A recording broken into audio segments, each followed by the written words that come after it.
তো বস, আজকের এই ভিডিওতে আমরা যে বিষয়টা নিয়ে কথা বলবো সেটা হচ্ছে সৌরভ দাসকে সাডেনলি ভীষণভাবে ট্রোল করা শুরু হয়েছে। ভীষণভাবে তাকে ক্রিটিসিজম ফেস করতে হচ্ছে। তার কারণ তার একটা স্টেটমেন্ট। আমরা জানি দুদিন আগে দ্য বেঙ্গল ফাইলস ছবির ট্রেলার এসেছে। এবার ট্রেলারটা আমাদের এখানে লঞ্চ করতে দেওয়া হয়নি, যাবতীয় জিনিসপত্র আপনারা প্রত্যেকেই কম বেশি জানি। এবার সেই ছবির অন্যতম গুরুত্বপূর্ণ চরিত্র অভিনয় করেছে সৌরভ দাস, সেটা হচ্ছে গোপাল পাঠার চরিত্রে। এবার তার পারফরমেন্স ভীষণভাবে হাইলাইটেড হচ্ছে। সে খুব ভালো একজন অ্যাক্টর। তাকে একজন সাংবাদিক প্রশ্ন করেছে এই ছবিটা নিয়ে, ক্যারেক্টারটা নিয়ে। সৌরভ দাস সেখানে বলেছে খুব সহজ, মানে এমন কোনো জটিল কথা সে বলেনি, খুব সহজ একটা স্টেটমেন্ট রেখেছে যে তাকে গোপাল পাঠার চরিত্র অ্যাপ্রোচ করা হয়েছে, সে শুধুমাত্র গোপাল পাঠার চরিত্রটুকু জানে। এবং মুম্বাইতে এরকমভাবেই কাজ হয়, একটা ক্যারেক্টারকে শুধুমাত্র ন্যারেট করা হয়। এবং চরিত্রটা তার ভালো লেগেছে, চরিত্রটার মধ্যে রক্ত মাংস আছে, সে প্লে করেছে। তাকে যদি কখনো হিটলারের চরিত্র দেওয়া হয়, সে একজন অভিনেতা, একজন আর্টিস্ট, সে শুধুমাত্র সেটুকু প্লে করবে। এবার এই যে স্টেটমেন্টটা, এটার পরে ট্রোল শুরু হয়েছে, এরকমভাবে তাকে নিয়ে ক্রিটিসিজম শুরু হয়েছে যে সে কেন এইটুকু বলছে যে সে ওই চরিত্রটুকু জাস্ট প্লে করছে। কেন সে বলছে না এই ক্যারেক্টারের যা ইডিওলজি, এই ছবির যা ইডিওলজি, পরিচালকের যে ইডিওলজি, সেটাকে সে সম্পূর্ণভাবে সমর্থন করে। এবার কোথায় বা কার মাথার দিব্যি দেওয়া আছে যে কোনো অ্যাক্টর যদি কোনো পরিচালকের সাথে কাজ করে, তাহলে পরিচালকের যা পয়েন্ট অফ ভিউ, পরিচালকের যা মতাদর্শ, তার যা দেখা, সেটা অ্যাক্টরকে বা ছবির প্রত্যেকে যারা ক্রু মেম্বার সবাইকে সেটা ফলো করতে হবে। এটা কোথায় লেখা আছে? এটা কোথাও লেখা নেই। সে একজন অ্যাক্টর, তাকে যদি কোনো চূড়ান্ত অ্যান্টাগনিস্টের চরিত্র দেওয়া হয় যে একের পর এক খারাপ কাজ করে এসেছে, যদি সেখানে পারফর্ম করার জায়গা থাকে, তাহলে আমার মনে হয় সৌরভ দাসকে যে কোনো অ্যাক্টর সেটা প্লে করবে। সে শুধুমাত্র এই ক্যারেক্টারটা দেখবে। এই কয়েকদিন আগে মৃগয়ের মতো ছবিতে সে কাজ করেছে, সেখানে সে একটা শয়তানের চরিত্র পেয়েছিল। মানে সেটাকে শয়তান বললে মানে কোনোভাবে কম হবে না। এবার সেই চরিত্রটায় সে বাচ্চার গলা কাটছে, সে চরিত্রটা অভিনয় করেছে। এবার তাহলে কি সে সেই যে ক্যারেক্টারের যে ফিলোসফি, সেটা বিশ্বাস করবে? সেখানে পরিচালক ওকে দিয়ে ওই চরিত্রটা করিয়েছে, পরিচালকের কি রিজন সেটাও জানতে যাবে, সেটাতে বিশ্বাস করবেও? কেন করবে? সে একটা ক্যারেক্টার দেখছে, সে একজন শিল্পী, সে একটা ক্যারেক্টার দেখছে। বিবেক অগ্নিহোত্রী, তার কি উদ্দেশ্য, তার কি পারসেপশন, আমরা প্রত্যেকে কম বেশি জানি। এবার সেটাই সে বিলিভ করে, অনেক লোক বিশ্বাস করে, এতে কোনো সমস্যা নেই। আবার ধরুন বিবেক অগ্নিহোত্রী ঠিক উল্টো দিকে দাঁড়িয়ে রয়েছে অনুরাগ কাশ্যপ। তার একটা পয়েন্ট অফ ভিউ রয়েছে, সে কিছু ইডিওলজিতে বিশ্বাস করে। এবার সেটাতে যে সবাইকে বিশ্বাস করতে হবে এরকম কোনো মানে নেই। এবার ধরুন এমন একজন অ্যাক্টর যে এদের দুজনের সাথেই কাজ করছে, এবার খুব গুরুত্বপূর্ণ ক্যারেক্টারে কাজ করছে। ধরুন অনুপম খের, সে বিবেক অগ্নিহোত্রীর সাথে কাজ করছে, খুব ইম্পর্টেন্ট একটা ক্যারেক্টার পাচ্ছে। এবার ধরুন অনুরাগ কাশ্যপের একটা ছবিতে ঠিক অপোজিট ডিরেকশনের একটা ক্যারেক্টার দিল, তাহলে সে অভিনয় করবে না? তার ক্যারেক্টারটা খুব ভালো লাগলো, তাহলে সে কাজ করবে না? আজকে অনুপম খের, সে কি মনমোহন সিংয়ের চরিত্র অভিনয় করেনি? সে কি এমন কোনো ক্যারেক্টার করেনি যে চরিত্রটার ইডিওলজিতে সে বিশ্বাসই করে না? এই যে গান্ধীজির চরিত্র অভিনয় করছে, অনুপম খের কি গান্ধীজির ইডিওলজিতে বিশ্বাস করে?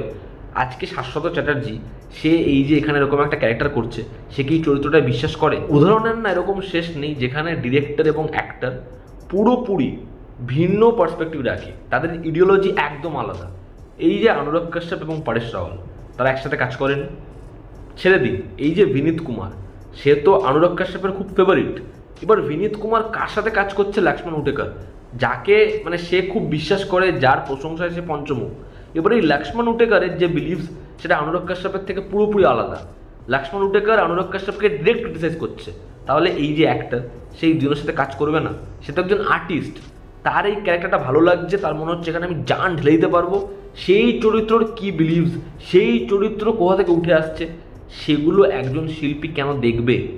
তার খালি ওটা দেখার যে এই চরিত্রটার পোটেনশিয়াল কত আছে। সেই অভিনেতা কেন দেখবে যে এই ক্যারেক্টারের যে ফিলসফি, এই ক্যারেক্টারের যে ভাবনা, ধ্যান ধারণা, তার সাথে কি আমি একজন মানুষ হিসেবে বিশ্বাস করি? বিশ্বাস যদি না করি তাহলে কেন করব? তাহলে বিশ্বাস করুন, আজ অবধি কোনো ছবিতে কোনো অভিনেতা অ্যান্টাগনিস্টের চরিত্র অভিনয়ই করতো না। এই যে প্রকাশ রাজ, সে ডিরেক্ট কেন্দ্রে যে সরকার রয়েছে তাদেরকে ক্রিটিসাইজ করে। সে একদম ডিরেক্ট বলে যে এই সরকার হিন্দি ভাষা বলতে বলে, আমি হিন্দি ভাষা বলবো না, আমি যে ভাষা জানি সেটাই বলবো। এরকম ধরনের কথা সে বলে। তো সে বলে তো আজকে কলেজের যা অবস্থা, স্কুলের যে অবস্থা, মানুষের খাওয়ারের যে অবস্থা, এই স্টেটমেন্ট সে রাখে। এবার এই লোকটাই এমন একজন পলিটিশিয়ানের চরিত্র অভিনয় করছে যে ভীষণ কারাপ্টেড। বরঞ্চ আমার এটা দেখে ভালো লাগছে যে সৌরভ দাস তাকে একটা ক্যারেক্টার অ্যাপ্রোচ করা হয়েছে, সে দেখে যে চরিত্রটার মধ্যে পোটেনশিয়াল আছে, সেই চরিত্রটা প্লে করেছে। আমাদের এখানে এই বিষয়টা আপনারা প্রত্যেকেই জানেন, এটা আছে যে যদি আপনি এমন কোনো ছবির সাথে যুক্ত হন যেই ছবিটা ধরুন রুলিং পার্টির আগেইনস্টে যেতে পারে বা এমন কোনো স্টেটমেন্ট রাখতে পারে, তাহলে কিন্তু সেই অভিনেতা অভিনেত্রীকে সাফার করতে হবে, তাদের কিন্তু কাজ পেতে সমস্যা হতে হবে। এটা কিন্তু হয়। তা সত্ত্বেও সে একটা ভালো ক্যারেক্টার পেয়েছে, সে সেটার জন্য কাজ করতে চেয়েছে। আর যেটা বিলিভস, সেই ছবির যেটা বিলিভস, সেই ছবির ক্যারেক্টারের যেটা বিলিভ, সেটাও যে সেই অভিনেতাকে বিশ্বাস করতে হবে, আমার মনে হয় না যে এটার কোনো রকম প্রয়োজনীয়তা আছে।